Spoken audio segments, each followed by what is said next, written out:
உங்க லைஃப்ல எந்த ப்ராப்ளம் நடந்துச்சுனாலும் உங்களுக்குள்ளேயே நீங்க இந்த கொஸ்டினை கேட்டுக்கிறீங்க அப்படின்னா ஐ ஆம் டேம் ஷுர் நீங்க வந்து ஒரு மெச்சூர்டு பர்சன் ஆர் மெச்சூர் பர்சனா ஆகிட்டு வரீங்க அப்படின்னு சொல்லலாம். அது என்ன கொஸ்டின் அப்படின்னா, am I blaming others to avoid seeing my own mistake? நம்ம எல்லாருமே ஏதாவது ஒரு பிரச்சனை வந்துச்சுன்னா we are so quick to point out, நீ தான் பிரச்சனை, உன்னாலதான் ப்ராப்ளம், ஓ மேலதான் தவறு இருக்கு அப்படின்னு ரொம்ப குயிக்கா நம்ம இன்னொரு பர்சனை கை காட்டிடுவோம். But what is my part, இதுல என்னோட தப்பு என்ன இருக்கு அப்படின்னு நம்ம யாருமே யோசிக்கிறதே இல்லை.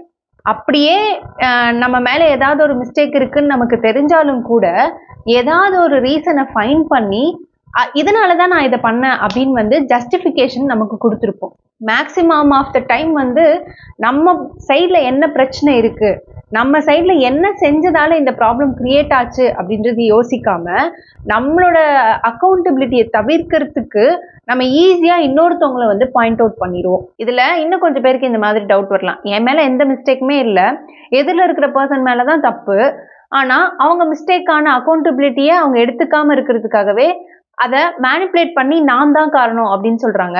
இந்த மாதிரி சுச்சுவேஷன்ல என்னோட தப்பு என்னன்னு நான் எப்படி பாக்குறது அப்படின்ற டவுட் வரலாம்.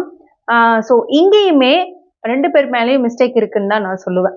ஏன் அப்படின்னா, நீங்க சரியான டைம்ல பவுண்டரிஸ் செட் பண்ணாம இருந்திருப்பீங்க.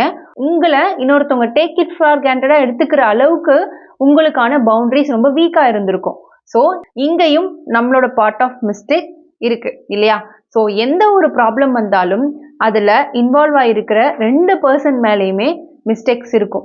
Maybe the percentage of mistake vary ஆகலாமே தவிர பட் 2 பேர் மேலேயும் தவறுகள் இருக்கும். ஸோ என்ன ப்ராப்ளம் நடந்தாலும் இதுல என்னோட பார்ட் ஆஃப் மிஸ்டேக் என்ன அப்படின்னு நீங்க பார்க்க ஆரம்பிச்சிட்டிங்கனாலே நீங்க ஒரு மெச்சூர்டு பர்சனா ஆகிட்டீங்க ஆர் ஆகிட்டு இருக்கீங்க. So this is called the true maturity. இந்த மெச்சூரிட்டி உங்களுக்கு வந்துருச்சு அப்படின்னாலே உங்க லைஃப்ல அடுத்தடுத்து வர சின்ன சின்ன ப்ராப்ளம்ஸ்ல கூட உங்களோட மிஸ்டேக் என்னன்னு நீங்க ஃபைண்ட் பண்ணுவீங்க. ஃபைண்ட் பண்ணிட்டு அதை கரெக்ட் பண்ணிக்க ஆரம்பிக்கும் போது உங்களோட லைஃப் வந்து நிறைய வேஸ்ல வந்து டிரான்ஸ்ஃபார்ம் ஆகிறத பார்க்க முடியும். இதை பத்தி நீங்க என்ன நினைக்கிறீங்க அப்படின்றத மறக்காம கமெண்ட்ல சொல்லுங்க. Thank you to all.